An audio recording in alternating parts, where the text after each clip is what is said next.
Good morning dear students. आज हम British constitution Britain के संविधान पर परिचर्चा करेंगे।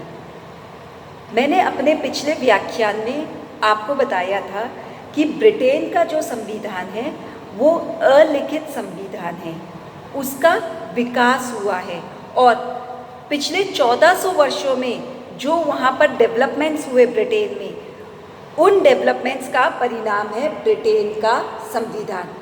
और पिछले व्याख्यान में हमने उसकी जो हिस्ट्री थी, उसके जो पिछले 1400 वर्षों में वहाँ जो क्रमिक परिवर्तन हुए उस पर हमने परिचर्चा की।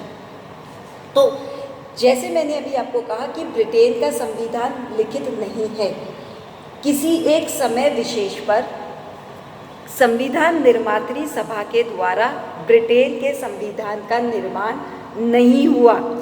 हम एक कॉपी नहीं प्रेजेंट कर सकते, जैसे अमेरिका या इंडिया के कॉन्स्टिट्यूशन की तो एक कॉपी है, हम ऐसी कोई कॉपी नहीं प्रेजेंट कर सकते ब्रिटेन के कॉन्स्टिट्यूशन को लेकर, क्योंकि ब्रिटिश कॉन्स्टिट्यूशन जो है वो लार्जली बेस्ड है कन्वेंशंस पर, नियम पर, उपनियम पर, प्रथाओं पर, परंपराओं पर। तो कुछ विचारकों का ये मानना है कि ब्रिटेन में संविधान का अस्तित्व ही नहीं है, कि ब्रिटेन में संविधान है ही नहीं। डी टैकविले, थॉमस पेन जैसे विचारकों का ये मानना है कि ब्रिटेन का कोई संविधान नहीं है। डी टैकविले ने तो लिखा है, इंग्लैंड में संविधान जैसी कोई वस्तु नहीं है। There is no such thing like constitution in England. Burke ने अपनी पुस्तक reflection on the French revolution में ब्रिटिश संविधान की तारीफ करते हुए लिखा था कि हमारा संविधान श्रेष्ठ संविधान है, क्योंकि हमारे यहाँ बिना कोई रक्तचाप के परिवर्तन हुए। इस पर थॉमस पेन ने चुनौती देते हुए लिखा कि क्या बर्ग महोदय ब्रिटिश संविधान की कोई प्रति प्रस्तुत कर सकते हैं, और यदि नहीं तो ब्रिटेन का कोई संविधान नहीं है। उन्होंने, थॉमस पेन ने यहाँ तक लिखा कि जहाँ संविधान को प्रत्यक्ष रूप से उपस्थित नहीं किया जा सकता, वहाँ संविधान होता ही नहीं है। तो डी टैकविले और थॉमस पेन का मानना है कि ब्रिटेन का कोई संविधान है ही नहीं, कि ब्रिटेन में संविधान जैसा किसी वस्तु का कोई अस्तित्व नहीं है।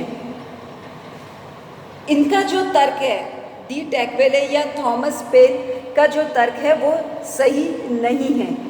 ये बात सही है कि ब्रिटेन का संविधान लिखित नहीं है और हम उसकी कोई एक कॉपी भी प्रस्तुत नहीं कर सकते, लेकिन ये कहना कि ब्रिटेन का संविधान ही नहीं है तो ये गलत है। ब्रिटेन का संविधान तो है, लेकिन वो लिखित नहीं है, वो अलिखित संविधान है। सबसे पहले हम इस चीज़ से शुरुआत करते हैं कि संविधान होता क्या है, कि व्हाट इज़ अ कॉन्स्टिट्यूशन।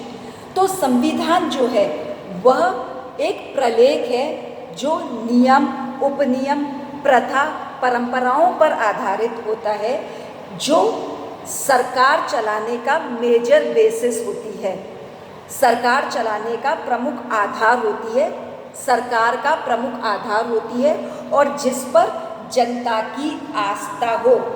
तो ब्रिटेन का संविधान तो है, वो लिखित नहीं है। ब्रिटेन में नियम है, उपनियम है, ब्रिटेन जो है में बहुत सारे कन्वेंशंस है, प्रथाएं हैं, परंपराएं हैं, जो वहाँ की सरकार के आधार है। और इन प्रथाओं पर, इन परंपराओं पर, इन नियमों पर, इन उपनियमों पर जो है वहाँ की जो जनता है उनकी पूरी तरह से आस्था है। तो कहने का क्या तात्पर्य है कि ब्रिटेन के अंदर संविधान तो है, लेकिन वह संविधान लिखित नहीं है। ब्रिटिश संविधान का जो एक बहुत बड़ा जो भाग है वो कन्वेंशंस, परंपराओं, प्रथाओं पर आधारित है। तो जो ब्रिटिश कॉन्स्टिट्यूशन जो है वो लार्जली बेस्ड है कन्वेंशंस पर, लिखित जो उसका पार्ट है वो कम है। लिखित पाठ की अगर हम बात करें तो उसका मैग्ना कार्टा की हम बात कर सकते हैं, जो हमने पिछले व्याख्यान में हमने परिचर्चा भी की कि मैग्ना कार्टा उसका कुछ रिटन पार्ट है, या हम उसके जो हम बिल ऑफ राइट्स की बात कर सकते हैं, हम जो वहाँ के जो संसदीय अधिनियम हैं उनकी हम बात कर सकते हैं। तो कुछ ही पार्ट है ब्रिटिश कॉन्स्टिट्यूशन का जो कि लिखित है। मेजर जो एस्पेक्ट है मेजर जो पार्ट है ब्रिटिश कॉन्स्टिट्यूशन का वो अलिखित है। ये जो ब्रिटिश कॉन्स्टिट्यूशन है इसे एक समय विशेष पर किसी कॉन्स्टिट्यूशन बॉडी द्वारा बनाया नहीं गया। ये ग्रोथ हुई ब्रिटिश कॉन्स्टिट्यूशन की। ये जो ब्रिटिश कॉन्स्टिट्यूशन है it is all about growth and not a make. It is a child of wisdom and chance.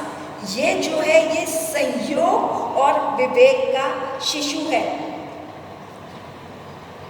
Jennings ने तो कहा है यदि संविधान का अर्थ संस्थाएं हैं और वह कागज नहीं जो उसका वर्णन करता है तो ब्रिटिश संविधान का निर्माण नहीं हुआ परंतु विकास हुआ है और वह कोई कागज नहीं है। ब्रिटेन में भी वहाँ के सरकार चलाने के अपने कुछ आधारभूत नियम हैं और उन नियमों पर ही ब्रिटिश सरकार चलती है।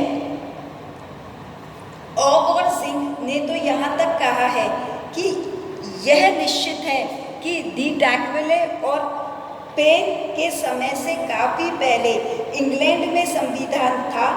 ऐसा संविधान जिसकी सत्ता के प्रति ब्रिटिश जाति सचेत थी और उनको इतिहास पर गर्व था। तो ये बात तो क्लियर समझ लो कि ब्रिटेन में संविधान तो है पर वह संविधान लिखित नहीं है, वह संविधान अलिखित है जो कि वहाँ की प्रथा परंपराओं पर आधारित है। ब्रिटेन का जो कॉन्स्टिट्यूशन है वो ग्रोथ का परिणाम है, उसे किसी संविधान निर्मात्री सभा के द्वारा बनाया नहीं गया। तो यह तर्क तो सही नहीं है कि ब्रिटेन का अपना कोई संविधान नहीं है। हाँ, ब्रिटेन का संविधान है और ब्रिटेन की सरकार और ब्रिटेन की जनता उसकी उसी तरह से उस अलिखित संविधान की जो कि प्रथाओं परंपराओं और संसदीय अधिनियमों पर आधारित है पर आधारित जो है उसकी उसी तरह से ही ब्रिटेन की सरकार और जनता उन पर आस्था रखती है जितनी अन्य देशों की सरकार या जनता उनके लिखित संविधान पर। अब हम ब्रिटिश कॉन्स्टिट्यूशन के सोर्सेस या स्रोत की बात करेंगे। मुनरो ने कहा है कि ब्रिटिश संविधान एक प्रलेख नहीं है, यह सैकड़ों प्रलेख है। वह एक स्रोत से नहीं बल्कि अनेक स्रोतों से निकाला गया है। खैर, हम इसके प्रमुख स्रोतों की जो बात करें तो उसमें पहला जो स्रोत है वो है अधिकार पत्र या जो ऐतिहासिक जो प्रलेख है ब्रिटिश कॉन्स्टिट्यूशन के। ब्रिटिश कॉन्स्टिट्यूशन जो है वह लंबे समय तक विकास का परिणाम है और यह जो संवैधानिक विकास है ब्रिटेन का, ये बहुत सारी हम कहें तो ऐतिहासिक घटनाओं का परिणाम है, जैसे कि मैग्ना कार्टा, अधिकार याचिका पत्र 1628, अधिकार पत्र की मैं बात करूं 1689 का। तो ये जो मैग्ना कार्टा या बिल ऑफ राइट्स है ये सामूहिक रूप से ब्रिटेन के बाइबल है। दूसरे अगर हम इसके सोर्स की बात करें तो इसका सोर्स है संसदीय अधिनियम। ऐतिहासिक घटनाओं के अलावा ब्रिटेन के संविधान ने भी समय समय पर ऐसे कानून बनाए हैं जिससे कि ब्रिटेन के संविधान का विकास हुआ है। ब्रिटेन के संविधान ने अपने विभिन्न कानूनों के द्वारा वहाँ के मताधिकार और निर्वाचन का विस्तार किया है। संसद के दोनों सदनों के पारस्परिक जो संबंध है और जो अधिकारी हैं उनके अधिकार और कर्तव्यों के संदर्भ में समय समय पर महत्वपूर्ण अधिनियम बनाए हैं, जिसमें कि प्रमुख है बंदी प्रत्यक्षीकरण अधिनियम 1679 का, संसद के जो सुधार अधिनियम है जिसमें कि मताधिकार का विस्तार किया गया 1832, 1867, 1884 और संसदीय अधिनियम जिसमें कि लॉर्ड सभा और कॉमन सभा के संबंधों को परिभाषित किया गया और लॉर्ड सभा की शक्तियों को कम किया गया, जिसमें कि 1911 और 1949 के संसदीय अधिनियम। ये सारे अधिकार पत्र और अधिनियम मैंने अपने पिछले व्याख्यान में डिटेल में आपको समझाए हैं, जिसमें कि हमने ब्रिटेन के संविधान का जो एक क्रमिक विकास है उस पर हमने परिचर्चा की थी। हम ब्रिटिश कॉन्स्टिट्यूशन के अगर तीसरे सोर्स की बात करें तो वो है वहाँ के न्यायिक निर्णय। हालांकि ब्रिटेन के संविधान में न्यायालय के पास कोई न्यायिक पुनरावलोकन के अधिकार नहीं है, ऐसी कोई व्यवस्था नहीं है, लेकिन ब्रिटेन की जो न्यायपालिका है वह भी ब्रिटिश लोगों के जो राइट्स हैं उसके लिए बहुत अधिक सजग है। बिल्किस बनाम वुड के निर्णय में न्यायपालिका ने यह निर्णय दिया कि किसी भी व्यक्ति की तलाशी लेने का अधिकार जो है बिना कागज के या जनरल वारंट के उसकी तलाशी नहीं ली जा सकती। इसी तरह से समरसेट अभियोग में ब्रिटेन में जो है दास प्रथा के अंत की बात की गई।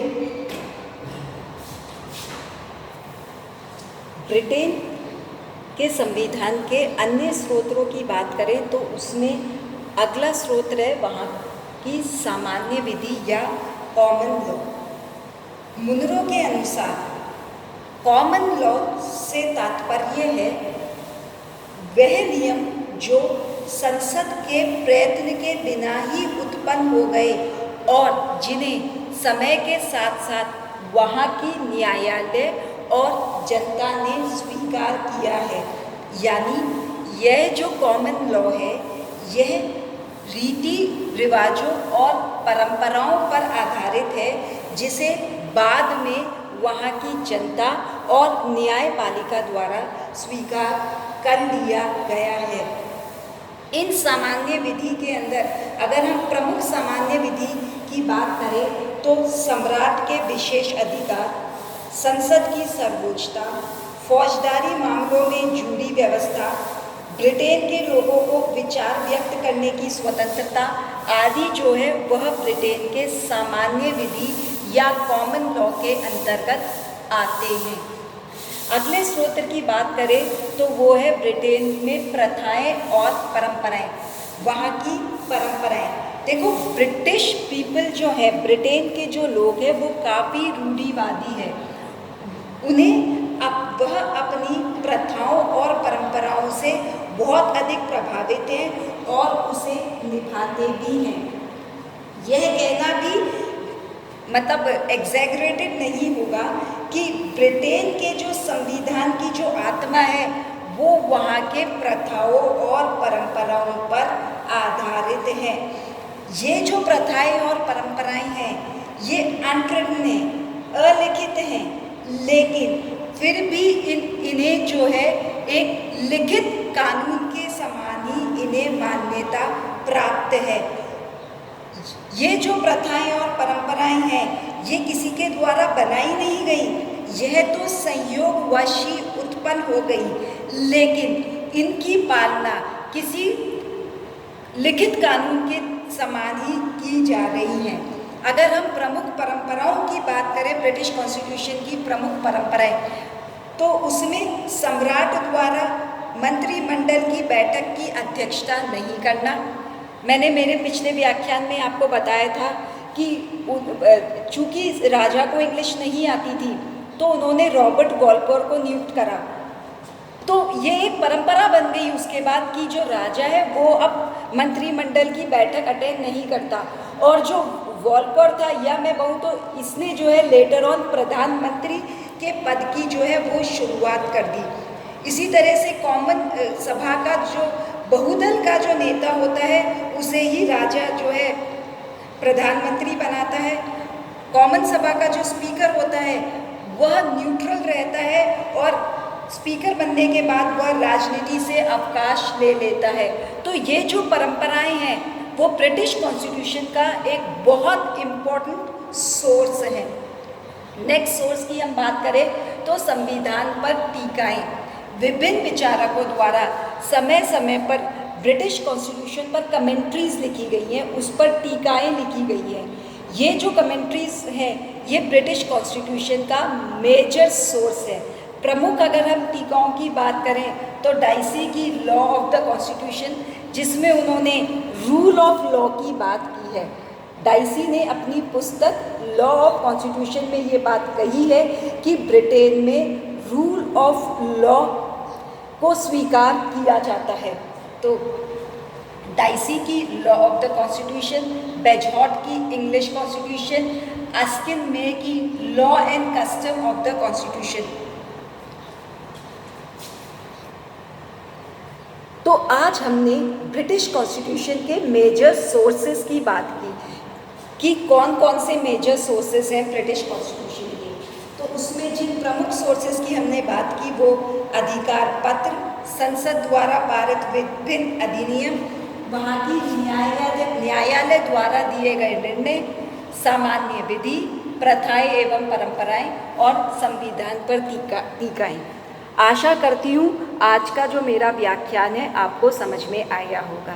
Thank you.